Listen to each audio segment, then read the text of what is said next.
Doutor Fabiano Feitosa, seja bem-vindo ao nosso podcast. Eu elaborei algumas perguntas sobre o nosso podcast. Vai uma de um amigo, posso chamar de Vossa Excelência? Você mesmo. Comigo mesmo, né? Fabiano, o que a advocacia significa para você? O trabalho na advocacia para você? Bom dia, Dirani. Queria primeiro agradecer pelo convite. Para mim é uma honra participar do seu podcast. Na verdade, a advocacia para mim sempre foi uma paixão.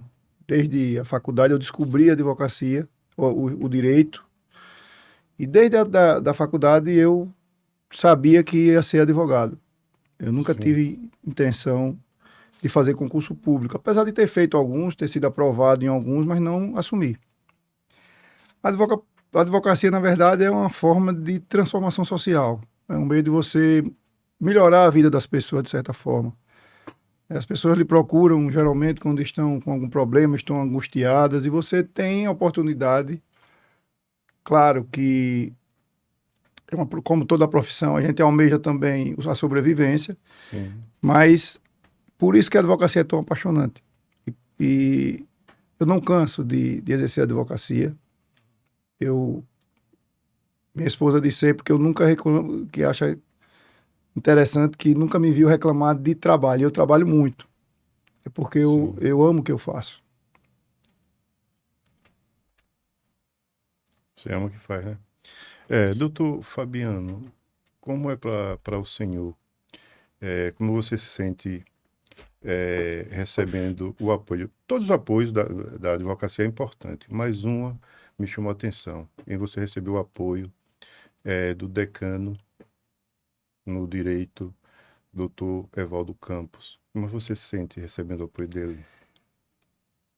A gente que é de uma advocacia de um tempo mais distante, conheceu o Dr. Evaldo Campos no auge da sua juventude, sempre foi um excelente advogado da área criminal, possui uma eloquência espetacular, né? E o mestre, Dr. Evaldo Campos, quando eu iniciei na advocacia, quando eu iniciei no direito eleitoral, ele me ajudou muito, né? Ele me indicava muitos clientes, porque os procuravam, que ele sempre advogou muito para pessoas da área política. Eu conheci o Dr. Evaldo Campos discutindo temas nos fóruns e a gente sempre criou uma simbiose muito grande. E ele, sempre que o procuravam para advogar no direito eleitoral, porque na época não tinha tantos advogados, né? E ele sempre indicava, olha, tem um jovem que está se destacando, então eu tenho um carinho muito especial para o Dr. Evaldo. Para mim é uma alegria muito grande receber o apoio do Dr. Evaldo Campos. Muito importante para você. Mas, assim, Fabiano, quais são as suas propostas de campanha? Você está em campanha sobre o quinto Isso. constitucional, mas suas propostas. As propostas do advogado que queira assumir a representação da advocacia, elas giram em torno de um tripé que é essencial para bem representar o advogado. Tem que ter compromisso com a defesa das prerrogativas do advogado, né, que é algo muito importante, inclusive, que é concedido ao advogado por lei para que ele possa defender bem o seu constituinte, o seu cliente. As prerrogativas são como as prerrogativas de alguém que exerce um cargo público, né, de um deputado, por exemplo, quando ele tem a imunidade nas suas opiniões, palavras e votos, para que ele tenha independência funcional. E o advogado tem as prerrogativas justamente para isso, para que ele tenha independência, para que ele não tenha medo de atuar bem, de defender bem de exercitar bem o seu mistério. E então a defesa das prerrogativas é intransigente, a valorização do trabalho do advogado através de honorários advocatícios justos e proporcionais. Nós temos visto o arbitramento de honorários muito diminutos, né, pífios, e eu acho que isso é uma luta que qualquer advogado espera do próximo representante, né? E também ter criar um canal de acessibilidade, de acesso do advogado, não só do advogado, mas também de toda a sociedade, né, que o advogado representa a sociedade, é quem faz a ponte entre a sociedade e o judiciário. Então, tem que haver um canal de conversação persistente, né, sempre aberto, inclusive criando uma interlocução com a própria OAB, que é quem entende da advocacia, que é formada por advogados.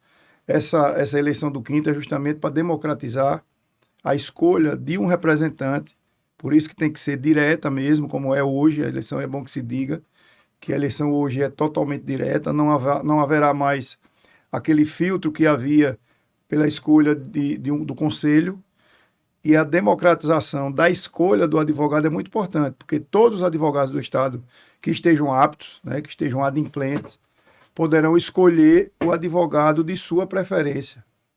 Efetivamente, aquele que tem os requisitos que se inscreva.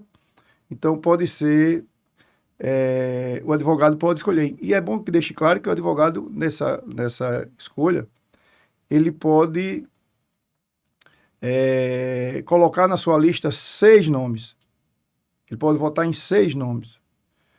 Então, é importante que escolha 6 nomes, que ele entenda que tem um histórico na advocacia, que vivenciou a advocacia, que viva da advocacia efetivamente, porque esse é que conhece, que sabe os percalços que o advogado passa, os desafios diários do início, né? E que um representante que ele possa se espelhar na advocacia e que ele saiba que lá vai lutar por esse tripé que eu acabei de mencionar. Doutor Fabiano, o que levou você a disputar uma vaga do quinto constitucional, ou seja, deixar de ser advogado para se tornar um magistrado? Então, a advocacia é uma profissão belíssima, como também a magistratura, né, tem seus encantos. Você poder e a magistratura, nesse caso, de representar uma classe, eu acho que é uma responsabilidade muito grande e a gente pode contribuir por essa contribuição que pode ser dada para a advocacia sergipana. Eu acho que o que mais me levou a aceitar esse desafio é tentar, de uma certa forma, levar ao tribunal o pensamento efetivo da advocacia e plantar, né? Claro que nós já temos representantes da advocacia lá, que são exímios desembargadores que já passaram por lá e que ainda estão. Mas eu acho que é mais o desafio, um novo momento, né? Que a gente vai novo momento na vida, são novos caminhos e mais a possibilidade de poder representar a advocacia do meu estado. Doutor, veja só, com essa escolha, porque vocês estão em campanha, são quantos candidatos? Quantos nomes estão disputando? Até hoje, eu acho que as inscrições ainda estão abertas. E eu acho até que é uma norma até passível de crítica, porque as inscrições ainda estão abertas e quem se inscreveu já pode fazer campanha. Eu não entendi o motivo da resolução estabelecer dessa forma, ser estabelecida que isso nunca vi nenhum. Eu que sou acostumado a lidar com direito eleitoral, é totalmente, né? A gente tem as inscrições até um dia e a propaganda só pode iniciar no dia seguinte. No dia seguinte? Nesse caso, não. Né? Nesse caso, as inscrições iniciaram semana passada, findarão dia 3 de novembro, mas quem se inscreveu a partir de segunda-feira já pode realizar a sua campanha. Então, a gente não sabe ainda quantos candidatos efetivamente serão, mas acredito que hoje parece que já se inscreveram 22 colegas. 22 colegas. Sobre a escolha, doutor Fabiano, está tendo algum clima de rivalidade na OAB? Porque não vou citar nomes, não se faz necessário. Mas todos nós sergipanos já percebemos que a OAB ela tem um próprio candidato. Isso, eu acredito que na última escolha do quinto constitucional não houve assim, empenho totalmente da OAB em um determinado candidato, em um determinado nome. Mas há clima de rivalidade na OAB. Não, não, de forma alguma. Na verdade, a OAB é uma instituição. A OAB ter candidato é o mesmo que a Justiça Eleitoral ter um candidato. A OAB é que organiza o processo de escolha da lista sexta. Então, na verdade, a OAB, como toda instituição, tem suas correntes internas, né, políticas, sim, e o grupo que comanda a OAB hoje realmente tem um candidato que isso já foi muito publicizado, mas não há rivalidade. Até porque, como eu disse, a escolha pode ser feita com o nome de 6 colegas. A lista pode ser, cada advogado pode escolher 6 colegas. Então não há rivalidade. Rivalidade poderia haver se fosse um voto só. Né? Inclusive, com essas cotas que foram estabelecidas, por exemplo, cota de negro, de mulher, de gênero, cota de PCD, então essa rivalidade derruiu totalmente. Que querem construir, que não há. Que não haveria necessidade. Amigos, todos são, vários candidatos, são excelentes candidatos. A maioria, a gente tem amizade, enfim. A advocacia é uma escolha que a advocacia tem que ser unida, né? Inclusive tem várias pessoas da OAB que estão no grupo da OAB que estão apoiando a gente também. Pessoas que exercem cargos na OAB que nos apoiam, né, de forma declarada, expressa. Então, acho que essa rivalidade é mais uma criação, talvez, de algumas pessoas. Você não acredita que está tendo polarização? Não, polarização, acredito que não. Em um determinado nome? Não, tem alguns nomes que se destacam mais e talvez por isso, né, algumas pessoas achem que está havendo polarização, mas da minha parte, pelo menos, não. Eu vi um vídeo do dia que você se apresentou como candidato e eu vi o apoio e seu nome está polarizando, assim, vejo que está sendo bem aceito entre os colegas. Mas esse atraso da OAB e a luta constante do advogado Dr. Aurélio Belém em lutar porque de última hora eu ouvi aquela mudança.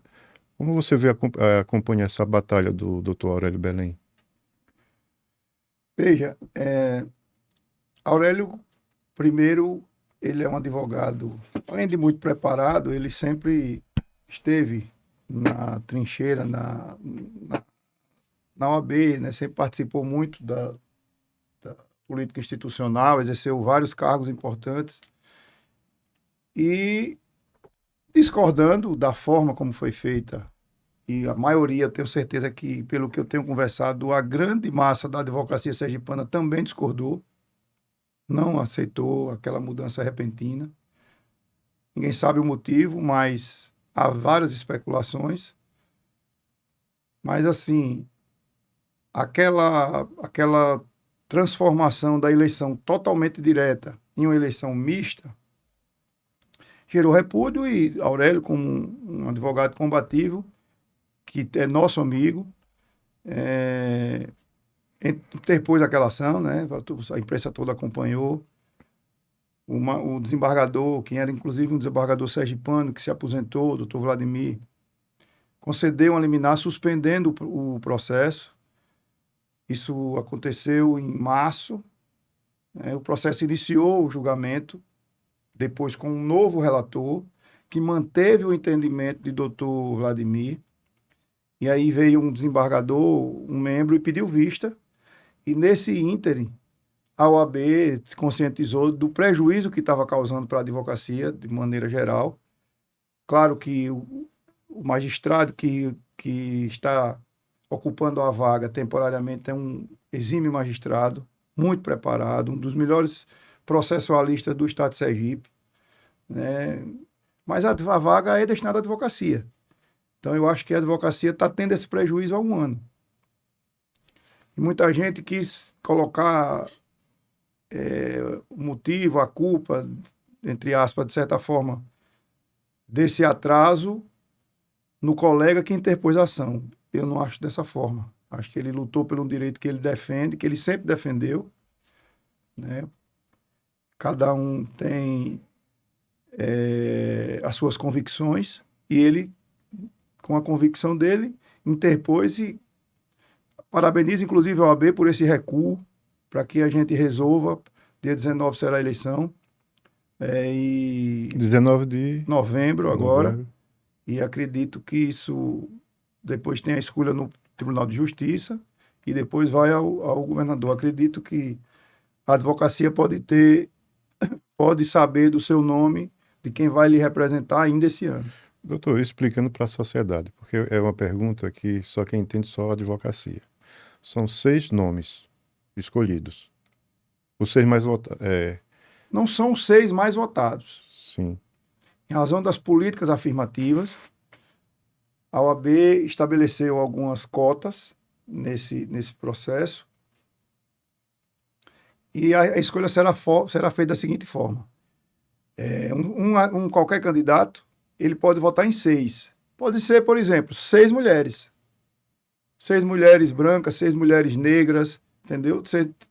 3 brancas, enfim. Cada um escolhe dos colegas inscritos, ele vai escolher 6. Pode escolher 1, pode escolher 2, ou pode escolher até 6.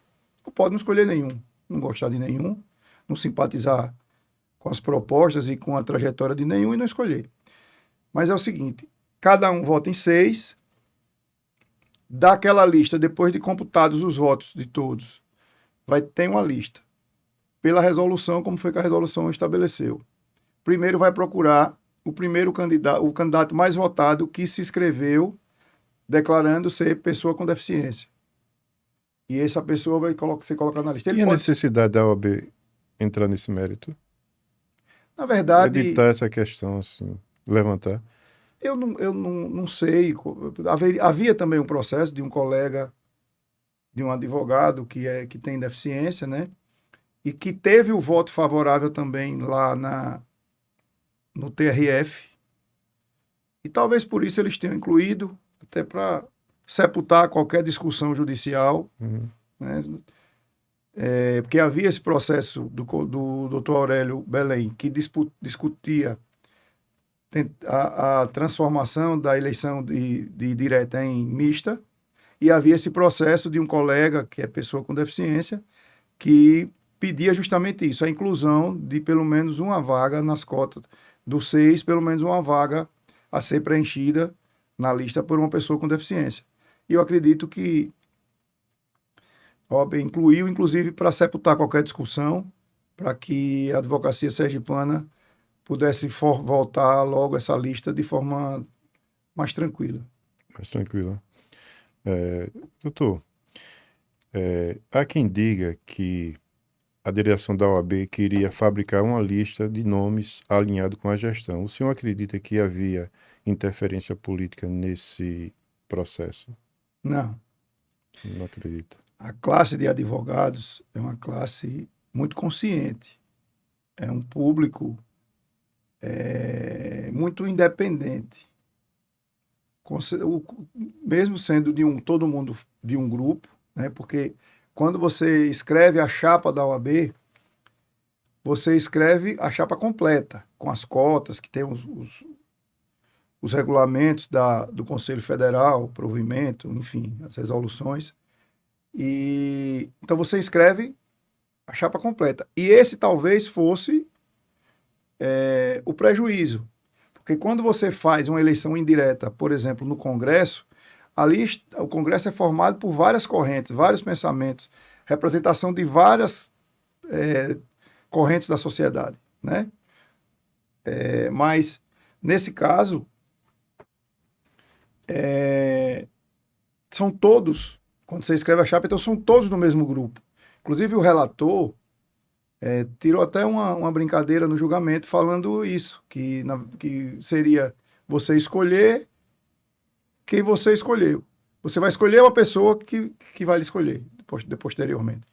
Mas então, Mas mesmo assim, eu acredito na independência dos advogados. Vários que estão no conselho são meus amigos, são vários excelentes advogados, competentes. Então, eu não acredito que, ainda que houvesse tentativa, que eu também não acredito que houvesse qualquer interferência nesse sentido, mas ainda que houvesse qualquer tentativa, eu não estava nem um pouco preocupado, tanto que eu iria disputar a vaga do quinto da forma que viesse a eleição, tanto indireta como direta. Mas, doutor Fabiano, se aquele modelo da escolha do quinto constitucional fosse mantido, o advogado, o advogado, outros advogados correriam o risco de não escolher o seu candidato? Correria, correria. E essa era a preocupação da maioria da advocacia, porque haveria primeiro uma escolha de 12 nomes no conselho seccional. O conselho votaria, cada conselheiro votaria em 12. Podia haver o número de candidatos que houvesse, cada conselheiro podia 12. Então, o advogado que não faz parte do conselho, que tem preferência por algum nome, que se inscreveu, poderia ser estorvado de escolher aquele nome. E nessa lista você correria o risco de estar fora?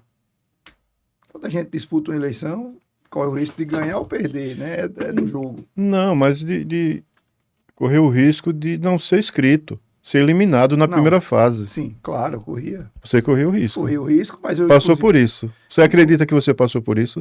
Inclusive, quando a eleição estava, né, na forma indireta, eu conversei com vários colegas advogados, integrantes do conselho, estava tendo uma receptividade muito boa, né? Conversei com vários, conversas muito proveitosas e, enfim, é uma eleição, né?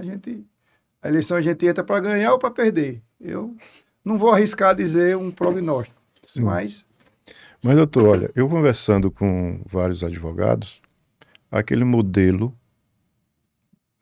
da escolha do quinto constitucional, muitos advogados entenderam, falando para mim, em off, que aquele modelo era para tirar o seu direito de concorrer. Você enxergou isso também? Eu não acredito que...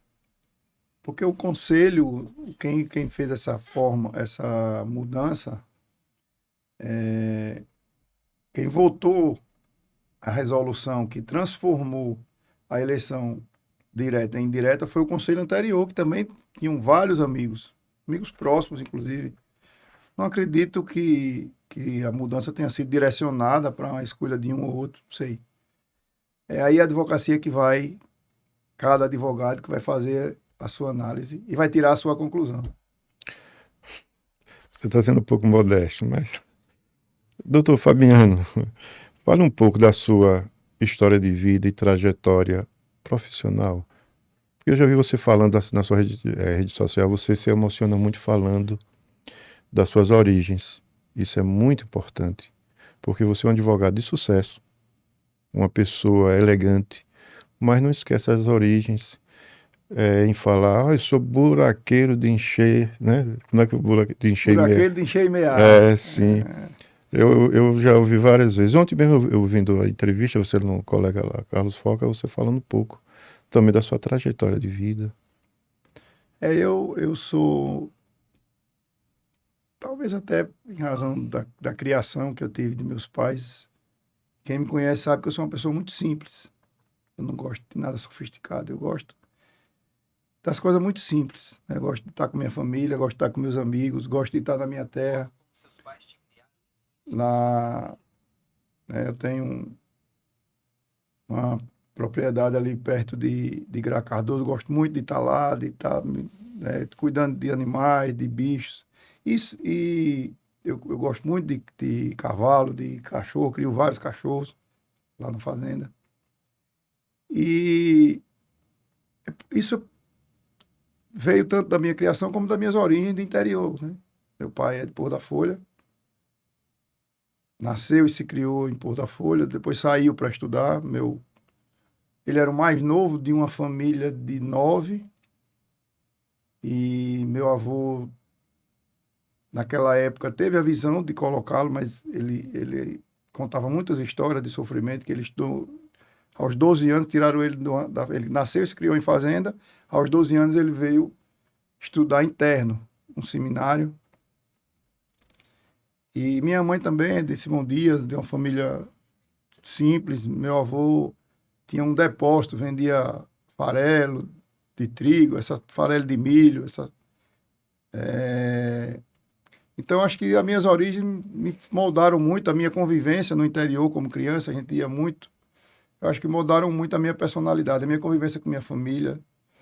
Com certeza moldou muito a minha personalidade. E eu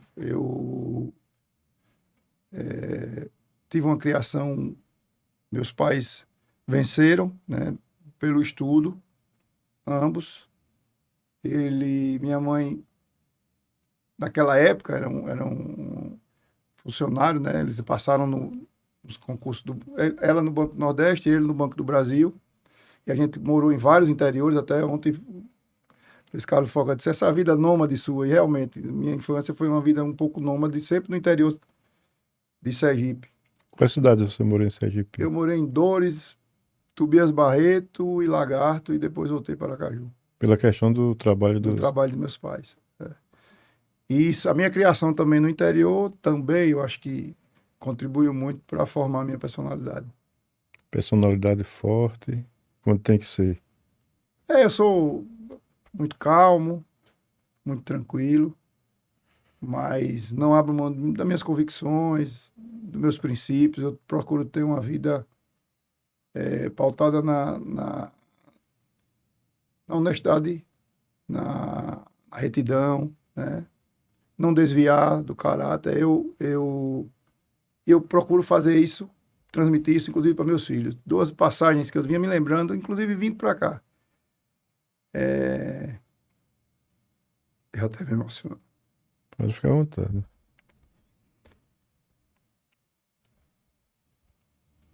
Pode ficar tranquilo, é forte.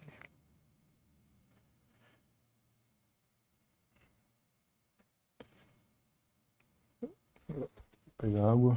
Desculpa. Não, tranquilo. O choro espontâneo faz parte. Não se chora só de tristeza, de dor. Se chora porque eu vou pedir o Ricardo que eu passei para ele o vídeo da recepção. Ele vai colocar na tela, porque quando eu vi aquilo ali, mostra o carinho e o respeito que você tem da classe. Porque isso aí, olha,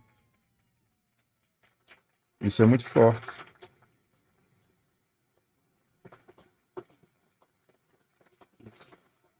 Sossegado, né? Uma família.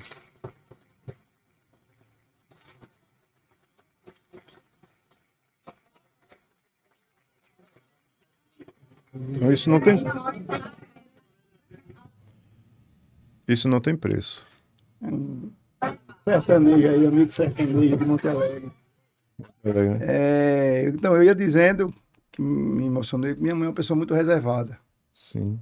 Meu pai era muito mais carinhoso, beijava. Eu acho que eu sou mais parecido até com ele, com meus filhos. Mas quando começou agora a campanha, aí ela me mandou uma mensagem. Eu tenho muito orgulho de ser sua mãe.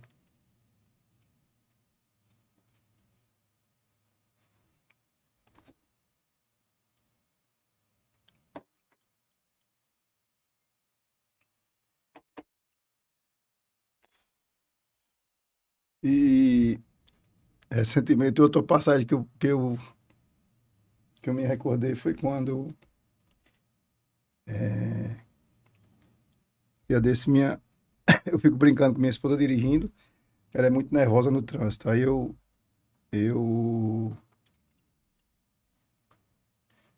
fui brincar com ela, vou dar uma roubadinha aqui.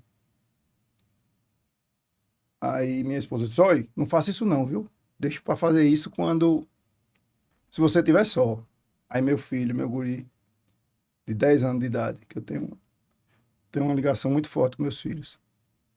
Aí ele disse: papai, o senhor é um advogado, candidato a desembargador, quer fazer coisa errada?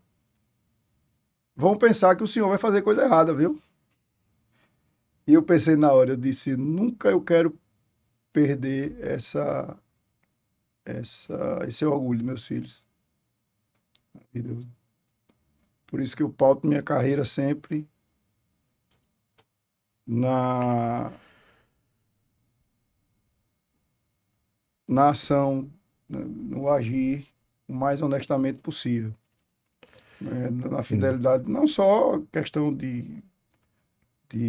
nas menores coisas, na fidelidade aos Sim. amigos, né, no amor à família, enfim. Isso. Doutor, você sabe o peso, o sabor que é estar nas comarcas, estar no balcão, despachando o processo, na fila, esperando, sendo você o escolhido, você sendo escolhido, sendo magistrado. O que a classe dos advogados, aí eu peço a você que responda agora olhando para a câmera, porque você vai falar para os seus colegas. Vai chegar um momento que você vai falar para os seus colegas. O que os seus colegas advogados, ele pode esperar do desembargador Fabiano Feitosa? Eu iniciei minha carreira na advocacia, que a gente chama no meio jurídico, a advocacia do chão. Como todo advogado que não tem parente na área jurídica, não tem parente de desembargador, não tem parente de juiz, promotor, enfim, começa procurando oportunidades. E eu tive a oportunidade de estagiar num grande escritório naquela época, que era um tio de um amigo meu muito querido, e conseguiu esse estágio no escritório do tio dele. E nesse escritório eu aprendi muito, era uma pessoa muito, é uma pessoa, ainda é meu amigo até hoje. Fernando Macedo é uma pessoa muito inteligente, mas deixou logo de advogar e ele era juiz aposentado, foi viver da aposentadoria, foi curtir outras coisas. E eu iniciei só, né? Depois que ele parou a advocacia, eu me reuni com outro colega, que depois também deixou a advocacia, que hoje é escrivão na Polícia Civil, doutor Juarez, que é buraqueiro também, lá no Porto da Folha. Mas assim, a gente não tinha sociedade, a gente dividia, porque ele tinha uma sala alugada no escritório de Fernando, e a gente resolveu dividir uma casa simples, e ficava uma sala comigo, outra com ele. E a advocacia foi muito dura no início, né? O advogado, ele tem o privilégio de exercer o seu mundo lidando com a sociedade, né? Como eu disse no início, conhecendo a angústia do cidadão, vivendo a realidade, porque tudo do direito, aliás, todos os poderes, todo esse aparato que existe, do poder judiciário, do poder legislativo, do poder executivo, é feito em favor de uma coisa, uma coisa, do cidadão, do bem-estar, Sim. né, do cidadão, do bem comum. E eu acho que essa experiência minha, né, cria muitas, a não ser que o cidadão não tenha, como a gente diz, né, não tenha coração, a linguagem mais comum. O advogado que foi moldado no exercício da advocacia, eu acho que ele cria uma sensibilidade que muitas vezes aquele pessoa que não tem esse privilégio de lidar com a sociedade não tem oportunidade de criar. Então, a advocacia, se tiver a oportunidade de representá-la, pode ter certeza que será bem representada no Tribunal de Justiça. É um compromisso meu, não só com a advocacia, como toda a sociedade, de fazer o melhor possível. no tribunal e defender as bandeiras que a advocacia necessita que sejam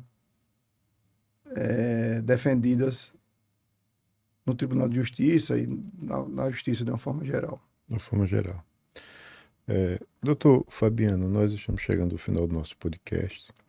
Eu quero deixar você tranquilo, à vontade para suas considerações e falar mais uma vez diretamente, porque o importante é o advogado. Nesse momento, é os seus colegas